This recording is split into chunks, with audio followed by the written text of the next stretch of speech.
മനുഷ്യർ പല പദ്ധതികൾ ആസൂത്രണം ചെയ്യാറുണ്ട്. പല കാര്യങ്ങളും പൂർണ്ണമായ വിധത്തിന് അറിയായിക നിമിത്തം പ്ലാൻ ചെയ്ത പദ്ധതികൾ എന്തായിത്തീരുമെന്ന ആശങ്ക അവരെ വല്ലാതെ അലട്ടാറുണ്ട്.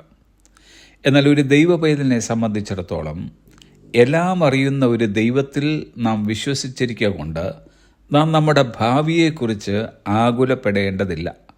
തിരുവചനം പറയുന്നത് യിരെമ്യാവിൻ്റെ പുസ്തകം 29 അധ്യായം 11 I know plans I have for you. നിങ്ങൾക്കായുള്ള എൻ്റെ പദ്ധതികൾ എന്തൊക്കെയാണെന്ന് എനിക്കറിയാം. നമ്മോടുള്ള ദൈവത്തിൻ്റെ പദ്ധതികളെ നാം പൂർണ്ണമായി മനസ്സിലാക്കി എന്ന് വരികയില്ല. സാരമില്ല, നമുക്ക് നമ്മുടെ പദ്ധതികളെക്കാൾ പദ്ധതികൾക്ക് രൂപം നൽകിയ ദൈവത്തെ നന്നായി അറിയാം.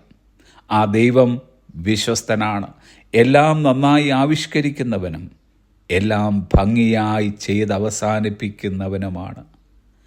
നമ്മെ നിരാശയുടെ പടുകുഴിയിലെത്തിക്കുന്നതോ നമ്മുടെ തല കുനിയിപ്പിക്കുന്നതോ ആയ പ്ലാനുകളല്ല ദൈവം നമുക്കായി ആവിഷ്കരിച്ചിരിക്കുന്നത്. പകരം നമ്മുടെ നന്മയ്ക്കും നമ്മുടെ തലമുറയുടെ അനുഗ്രഹത്തിനും നമ്മുടെ സന്തോഷത്തിനുമായി ദൈവം ഒരുക്കുന്നവയത്രയവ. നിങ്ങൾക്കായുള്ള എൻ്റെ പദ്ധതികൾ എന്തൊക്കെയാണെന്ന് എനിക്കറിയാമെന്ന് കർത്താവ് പറയുമ്പോൾ നമുക്കറിയാത്തത് ദൈവത്തിനറിയാം എന്നവൻ പറയുന്നു.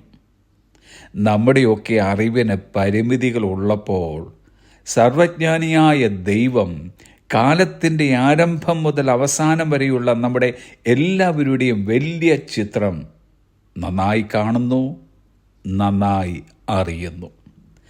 സർവജ്ഞാനിയായ ദൈവം എല്ലാം അറിയുന്നു എന്നത് അവിടുത്തെ ഒരു പ്രത്യേകതയെങ്കിൽ, സർവശക്തിയായ ദൈവം നമുക്ക് വാഗ്ദാനം ചെയ്തിരിക്കുന്നത് ഒരു ശുഭഭാവി പ്രത്യാശിക്കുവാനായിട്ടാണ്.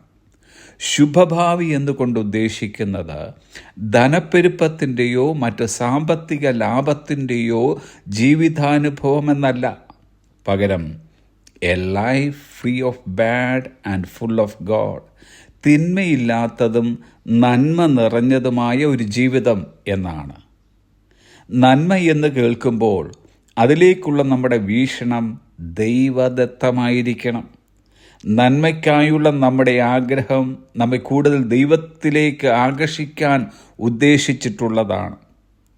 ദൈവത്തിൻ്റെ വിശാലമായ വീക്ഷണമില്ലാതെ നന്മയെക്കുറിച്ചുള്ള നമ്മുടെ മാനുഷികമായ നിർവചനത്തിൽ ആശ്രയിക്കുകയാണെങ്കിൽ നാം നിരാശയിലേക്ക് വീഴുകയും ദൈവത്തിൻ്റെ നന്മയുടെ പ്രകടനം കാണാതിരിക്കുകയും ചെയ്യുന്നു. ദൈവം നമ്മൾ രൂപകൽപ്പന ചെയ്ത നന്മ മാത്രം നമുക്ക് പ്രത്യാശിക്കാം. യേശു കർത്താവ് നമുക്ക് തന്ന വാഗ്ദാനമത്രേ.